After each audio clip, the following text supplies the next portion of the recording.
Guys നമ്മൾ patriot cinema കാണാൻ വേണ്ടി ക്യൂ നിൽക്കുകയാണ്. ഇവിടെ കുറച്ച് അടിയൊക്കെ ആയി. ന്യൂ തിയേറ്റർ ചെണ്ടമേളൊക്കെ തുടങ്ങി.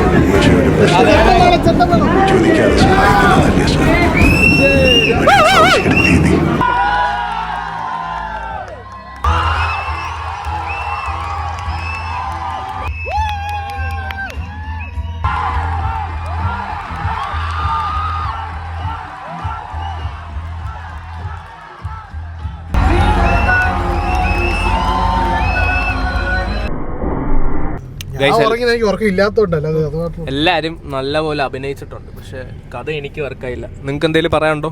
നീ എവിടെ പോണം?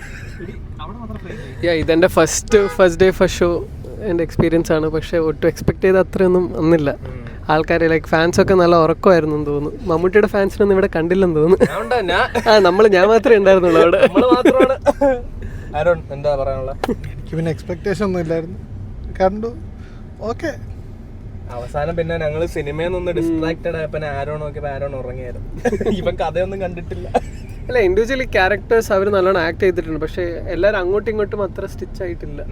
ഒരു ഇമോഷൻ ഇല്ല, ഒന്നും തോന്നിയില്ല സിനിമ കണ്ടപ്പോഴത്തേക്ക്. ജസ്റ്റ് കുറച്ച് ലാലേട്ടം വരുമ്പോഴത്തേക്ക് കുറച്ച് നല്ല ഒരു മൾട്ടി സ്റ്റാർ പടം ഇറക്കണമെന്ന്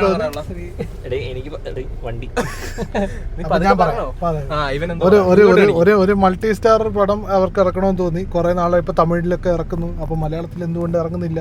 അപ്പൊ അവരങ്ങ് ഇറക്കി, അത്രേ ഉള്ളൂ. അപ്പൊ നമ്മളതിൽ ഇനി പറഞ്ഞ എന്തായാലും ഇനിയൊരു 2020 ഒന്നും ഈ അടുത്തൊന്നും അതുപോലെ ഒന്നും ഇറങ്ങാൻ പോകുന്നില്ല. അത് വന്നിട്ടും കാര്യം നടക്കും തോന്നില്ല. അത് അവര് തന്നെ പറഞ്ഞു, അമ്മയിലുള്ള എല്ലാവരും പറഞ്ഞിട്ടുണ്ട് ഇനി വന്നാലും ഒരിക്കലും അന്നുണ്ടാക്കിയ സാധനം ഇനി കിട്ടത്തില്ല. അതാ പ്രശ്നം. പണ്ട് ആൾക്കാരെല്ലാം വെച്ചൊരു സാധനമുണ്ട്, അതിന് മുകളിലേക്ക് എത്താൻ ഇനിയും പാടാ. ഏത് പടം ഇറങ്ങിയാലും എക്സ് ഓർ വൈ, ഇത് സത്യം പറഞ്ഞാൽ അവര് അഭിനയത്തിലൊന്നും ഇല്ല. അതിലൊരു ആക്ച്വലി വർക്ക് വൈസ് എല്ലാം നന്നായിട്ട് ചെയ്തിട്ടുണ്ട്. പക്ഷെ ഈ പറഞ്ഞ പോലെ നമ്മൾ എക്സ്പെക്ട് ചെയ്ത സാധനം അല്ലെങ്കിൽ നമ്മൾ എക്സ്പെക്ട് ചെയ്ത രീതിയിലൊന്നും നമുക്ക് അങ്ങോട്ട് വന്നില്ലെന്നുള്ളു. പിന്നെ ആവശ്യത്തിലുള്ള ഫാൻ മൊമെന്റ്സ് ഉണ്ട്, ഇല്ലെന്ന് പറയുന്നില്ല. ആവശ്യത്തിലുള്ള ഫാൻ മൊമെന്റ്സ് ഉണ്ട്. ഇവരായിട്ടുള്ള കോമ്പിനേഷൻ സീൻസ് ഒക്കെ വളരെ കുറവാണ്. അത് വളരെ കുറവാണ്. പിന്നെ അതൊക്കെ എക്സ്പെക്റ്റഡ് ആയിരുന്നു. കാരണം ആ ട്രെയിലർ വന്നപ്പോൾ തന്നെ അതിൽ പകുതി കാര്യങ്ങൾ അതിൽ തന്നെ പറയുന്നുണ്ട്. അതിൽ ഇവർ ഈ പറയുന്ന പോലെ അധികം കാണത്തില്ലെന്നും ഇവരധികം നേരിട്ട് ലൈക്ക് ഒരുമിച്ചുള്ള കോംബോ ഒട്ടും കാണത്തില്ലെന്നും അങ്ങനെയൊക്കെ അതെല്ലാം ട്രെയിലർ തന്നെ കാണും, മനസ്സിലാവും. ഒരു ട്രെയിലർ നന്നായിട്ട് അനലൈസ് ചെയ്യുന്ന ഒരാൾക്ക് ആ പടം ഏകദേശം ഏത് ലെവലിൽ നന്നായിട്ട് ഉപയോഗിച്ചിട്ടൊന്നുമില്ല, ആവശ്യം പോലും ഇല്ല. പിന്നെ 3 hours എന്തിനാണ് ഈ പടം യൂസ് ചെയ്തതെന്ന് അറിയത്തില്ല. ഞാൻ നോക്കുമ്പോൾ ഒരു 2 hours മതി. 3 hours ഇച്ചിരി കൂടുതലായിട്ട് തോന്നി. കാരണം അവർ പറയേണ്ട കുറേ കാര്യങ്ങൾ അവർ അതിൽ എക്സ്പ്ലെയിൻ ചെയ്യുന്നില്ല.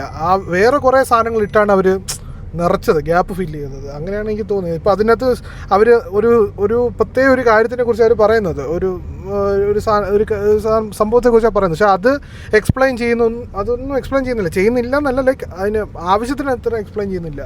എൻഡിൽ അതിൻ്റെ കുറച്ച് റിവീൽ ചെയ്യുന്നു എന്നല്ലാതെ ഒരുപാട് എക്സ്പ്ലെയിൻ ചെയ്യുന്നില്ല. പക്ഷെ അതിന് പകരം കുറേ ഫൈറ്റ്സും കുറേ സാധനങ്ങളൊക്കെ വെച്ച് നിറച്ച് അങ്ങനെ അങ്ങ് പോയി. ഈവൻ ഫൈറ്റ്സ് പോലും അത്ര എൻജോയബിൾ ഒന്നുമല്ല. ഒരു ഭയങ്കര സ്ക്രീൻ ഷേക്ക് ആയിരുന്നു. ആക്ച്വലി മമ്മൂട്ടി ഇടിക്കുന്നൊന്നും കാണുന്നില്ല നേരെ, എല്ലാം സ്ക്രീൻ ഷേക്കിൽ ശ്രദ്ധിച്ചേ. പിന്നെ അവരൊരു സോഷ്യൽ ഇഷ്യൂ ആണ് അവർ ഫോക്കസ് ചെയ്യാൻ നോക്കിയത്. സ്പൈവെയർ ഒക്കെ ഉണ്ട്, പക്ഷെ ഈ ഇഷ്യൂക്ക് അവർ അത്ര ഇമ്പോർട്ടൻസ് കൊടുത്തില്ല. നമുക്ക് അതാണ് ആ ഇഷ്യൂ എത്രത്തോളം വലുതാണെന്ന് അവര് കാണിക്കുന്ന ലെവൽ ഓഫ് സാധനം അവർ ചെയ്തിട്ടില്ല. അതാണ് ആക്ച്വലി അവര് റേസ് ചെയ്ത ഇഷ്യൂ കറക്റ്റ് ആണ്. തോന്നിയില്ല എനിക്ക്. അല്ല, അവര് റേസ് ചെയ്ത ഇഷ്യൂ വളരെ ഭയങ്കരമായിട്ട് കറക്റ്റ് ആയിട്ടുള്ള ഈ ഒരു ഇഷ്യൂവിനെ കുറിച്ച് കുറെ നാളുകൊണ്ട് ഈ ഒരു ഇഷ്യൂവിനെ കുറിച്ച് കുറേ നാളായിട്ട് നമ്മൾ ഇതിനെക്കുറിച്ച് ഡിസ്കസ് ചെയ്യുന്നുണ്ട്. ഞാൻ പല സ്ഥലത്തും പറഞ്ഞിട്ടുണ്ട് ഈ സ്പെസിഫിക് ഇഷ്യൂവിനെ കുറിച്ച്. ഇത് എക്സ്പ്ലെയിൻ ചെയ്ത് തന്നെ പറഞ്ഞിട്ടുണ്ട്. പക്ഷേ അതാണ് അവർ കൊണ്ടുവരാൻ നോക്കിയത്. പക്ഷെ ആ ഇഷ്യൂ എന്താണെന്ന് കാണിക്കുന്നില്ല, പറയുന്നേ ഉള്ളൂ. കാണിക്കുന്ന രീതിയിലോട്ട് അവരെത്തിച്ചില്ല. അതാണ് ഈ മൂവി കഴിയുമ്പോഴത്തേക്ക് നമ്മൾ ഇഷ്യൂവിനെ പറ്റി ചർച്ച ചെയ്യത്തില്ല. Like there's nothing to talk about അല്ലേ. പക്ഷെ എനിക്കൊന്നും നമ്മൾ ഒരുപാട് തീർന്നു എടുത്തു വയ്ക്കാൻ ഒന്നുമില്ല. പിന്നെ എനിക്ക് തോന്നുന്നു നമ്മളിങ്ങനെ ഒരുപാട് ഡിമോട്ടിവേറ്റ് ചെയ്ത് ഇങ്ങനെ സിനിമകൾ വരത്തില്ല. ഇതെന്തായാലും ഓടത്തില്ല. അല്ല അങ്ങനെയല്ല, അപ്പൊ ഈ പൈസ മുടക്കുന്ന ആൾക്ക് തിരിച്ചെന്തെങ്കിലും കിട്ടണമല്ലോ. സോ ഐ തിങ്ക് ഇങ്ങനെ കുറച്ച് ആൾക്കാരെന്തായാലും മമ്മൂട്ടി മോഹൻലാൽ കാണാൻ വേണ്ടിട്ട് എന്തായാലും അത് വരും. അതാണ് അതെന്തായാലും ഉറപ്പായി. ഇപ്പം പടം നല്ലതോ മോശമോ എന്നുള്ളതല്ല, പടം ഇപ്പോൾ ഇതിനേക്കാൾ പൊട്ടി പപ്പടമായ പല പടങ്ങളും മീൻസ് കാണാൻ ഒട്ടും കൊള്ളില്ലാത്ത പടങ്ങൾ വരെ കളക്ഷൻ ഉണ്ടാക്കിയിട്ടുണ്ട്. അതിന് കാരണം എന്ന് പറഞ്ഞാൽ ഈ അവർക്ക് കാണാനുള്ള ക്യൂരിയോസിറ്റി കൊണ്ട് അവർ വരും. ചില പടങ്ങൾ അങ്ങനെ വന്നിട്ടുണ്ട്. കുറേ 2-3 വർഷം മുന്നേ ഇറങ്ങിയൊരു പടം ഉണ്ട്, ആ പടത്തിന് പേര് ഞാൻ പറയുന്നില്ല. ആ പടം ഈ പറഞ്ഞ പോലെ one of the most flop പടം. ഞാൻ പിന്നെ പറയാം. ഇത്രയും ഫ്ലോപ്പ് പടം ഞാൻ ലൈഫിൽ കണ്ടില്ല. ഞാൻ ഫസ്റ്റ് ഡേ ഫസ്റ്റ് ഷോ പോയി കണ്ടതാണ്.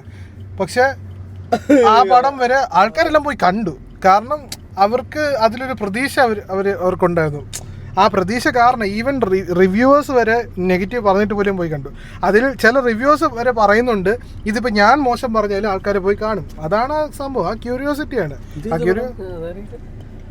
ബട്ട് സ്റ്റിൽ മമ്മൂട്ടിയുടെ ഇത്ര വർഷത്തെ കരിയറിനകത്ത് ഒരെണ്ണം പോലും 100 crore ക്ലബിൽ ഇല്ലല്ലോ. ഈ മൾട്ടി സ്റ്റാറർ പോലും അതിൽ കയറുന്നു എനിക്ക് തോന്നുന്നില്ല. മൾട്ടി സ്റ്റാർ ആയതുകൊണ്ട് ഒരിക്കലും 100 കോടി ക്ലബിൽ കയറുന്നില്ല. It should pull audience no, ഇത്രയും കാസ്റ്റ് വരുന്നോണ്ട്. അല്ല അവരൊക്കെ അടിപൊളിയായിട്ട് ചെയ്ത്, പക്ഷെ ഇത് സിനിമയോടൊന്നും എനിക്ക് തോന്നുന്നില്ല. പിന്നെ അത് മമ്മൂട്ടിയുടെ കുഴപ്പമില്ലല്ലോ, അതാണ് അത് മമ്മൂട്ടിയുടെ കുഴപ്പമില്ല. അങ്ങോട്ട് ഒന്നും കണക്ട് ആയില്ല. നമുക്ക് ഒരുപാട് ലാഗ് ചെയ്യണം. ഈ വീഡിയോ നമുക്ക് ഇവിടെ സെൻഡ് ചെയ്യാം. സത്യമായിട്ട് എനിക്കത് ഭയങ്കര എന്തോ പോലെ നമ്മളെ അതാണ്. ഒക്കെയാണ്. എന്താണെങ്കിലും നമ്മളെ വീഡിയോ പെട്ടെന്ന് ഇടുന്നതായിരിക്കും അല്ലേ? ബാക്കി ശേഷം യൂട്യൂബിൽ. ಸರ್ ನೀವು ಟೆರರಿಸ್ಟಾ ಪೊಲೀಸಾ? പേട്രിയറ്റ്.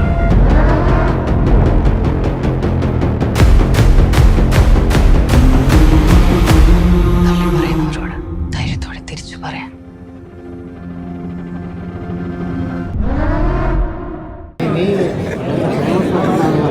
സിനിമ ഉള്ളില്ലെങ്കിൽ ഇടൂല കേട്ടോ നമ്മള്.